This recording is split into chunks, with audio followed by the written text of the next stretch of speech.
guys, this is Ron from Stories by Ron, and I'm so excited to share with you guys that we have a special guest, my cousin from Japan, Ate Pinky. And if you don't understand Tagalog, swipe up.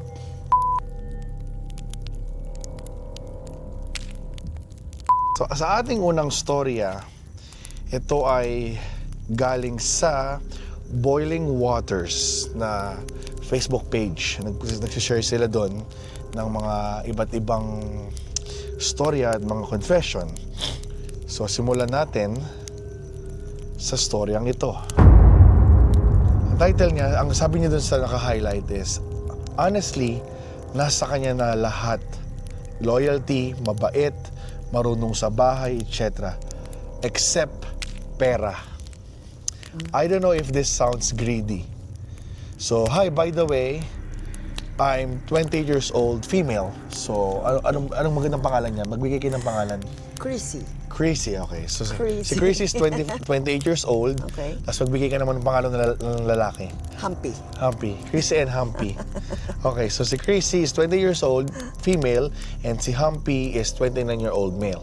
Okay. So, there's this gathering last month na after 2 years, nagkita ulit kami ng ex ko. After nun, nag-message siya sa akin, na-replyan ko naman. Ngayon, consistent kaming nag-uusap. I know he likes me a lot.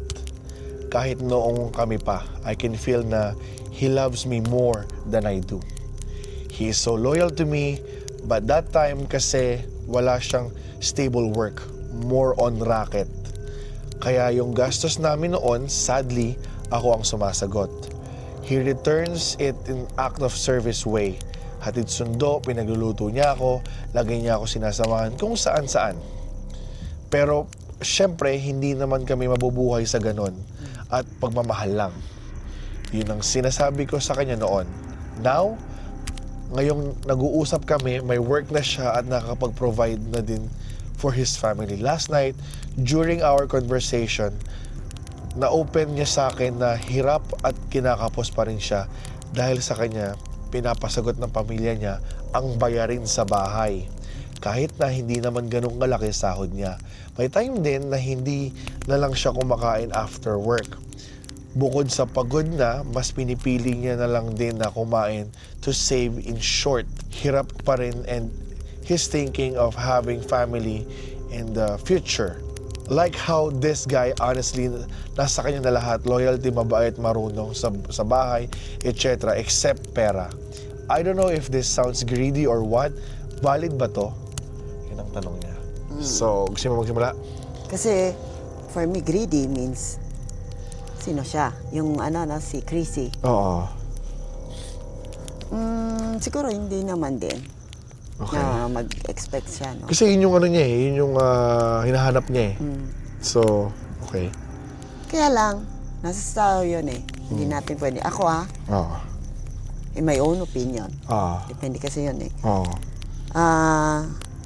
Kung nakikita mo yung lalaki nag-e-effort naman, Oo. at his best, hindi lang siya sa mabait or ganyan. Ngayon, nag-e-effort siya. Nagwo-work, nag-ano yun.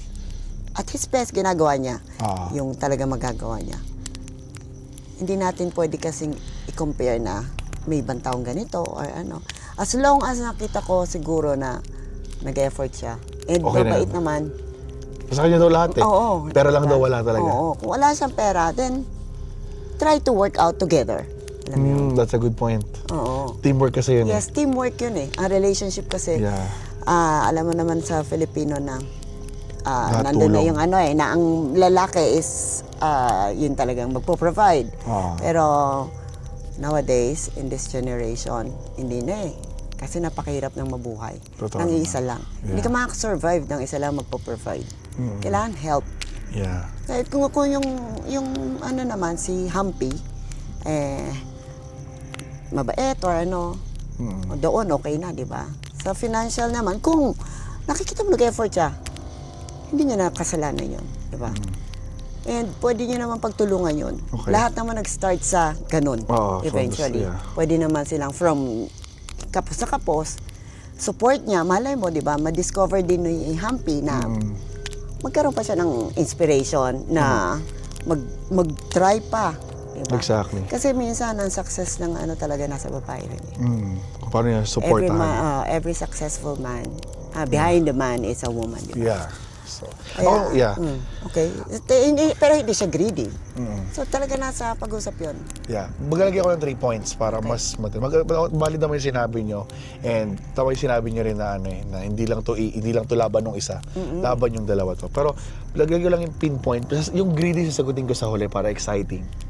Yung una, sabi niya kasi lahat nasa kanya na. Yung except pera. Now, kasi ako naniniwala ko, hindi lahat ng bagay sa mundo. Dumaan rin sa buhay niyo, nag-spend na kayo ng maraming pera. Ako rin, nag-spend na rin ng milyon or whatever. It's just a number. Hindi mo masasabi na, ano bang pera? Like, pera na pang-provide. Doon mo lang ba binabase? Kasi, pag doon mo lang binabase yon, parang nagiging materialistic ka eh. Di ba?